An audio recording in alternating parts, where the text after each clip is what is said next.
Anytime there's demolition, there's going to be tears, there's going to be pain, there's going to be frustrations, there's going to be chaos. The role of demolition in the real estate market. I've done videos about demolitions going on in Lagos. Now, recent events even showed the ones that happened in Alimosho, the Alagbado area.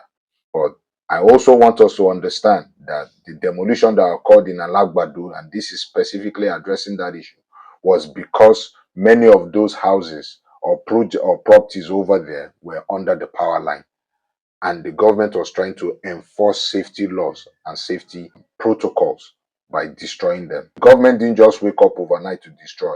Notices had been served. At least if you go to the Lagos State Building Control Agency, you will see a lot of those communiques there. So it's not something that I need to start trying to prove here. But this is my take for the government that keeps demolishing properties. What is the plan for these displaced persons? Fine, they've contravened, they've broken the law. There has to be a plan for displaced people. Would you create a place somewhere towards Badagry or somewhere in Ikorodu where there's massive land and create an emergency shelter for them? Because whether we like it or not, these people need a place to stay. And we can't keep having more homeless people roam the streets of Lagos. These are questions we need to ask. Whose responsibility is it? Is it not the government's responsibility to protect the lives and property of people or of its citizens? What is the role of demolition? The government demolishes because the government wants to enforce laws. The government demolishes because the government wants to restore order, wants to clear a certain pathway or clear a certain locale.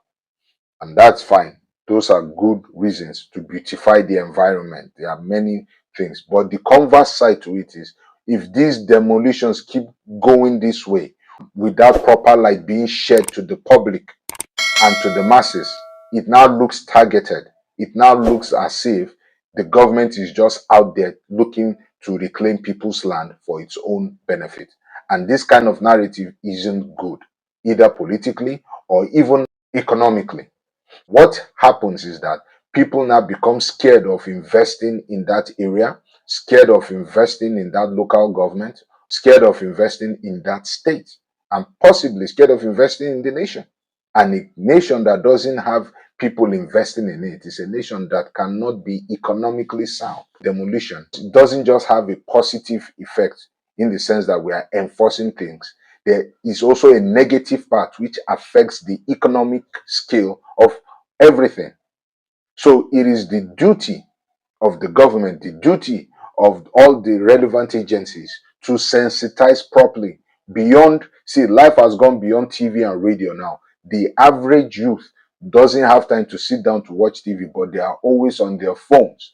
There has to be some way to reach out to people more through the social media, through the phones, and all these apps, TikTok, X, and what have you. Find a way to make it more entertaining for them, because this generation believes so much in entertaining stuff. We have to find ways to begin to sensitize people and let this chaos be resolved. In conclusion, it's one of two things. You want to keep a cleaner city, you want to have a structured city, a planned city, an organized city, adhering to building codes, you are maintaining setbacks, staying away from power lines and pipelines, and that's fine.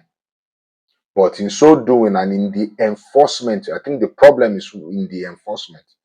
There has to be, beyond the notices that are being served and beyond all those steps that the government usually takes and must take, there has to be proper communication from time to time to time, not just in print media, on the TV and the radio, but on social media and in more creative ways that can reach the people and sensitize them. Try as much as possible to clear their doubts and allay their fears, so that people are not scared of coming to your state or coming to your town.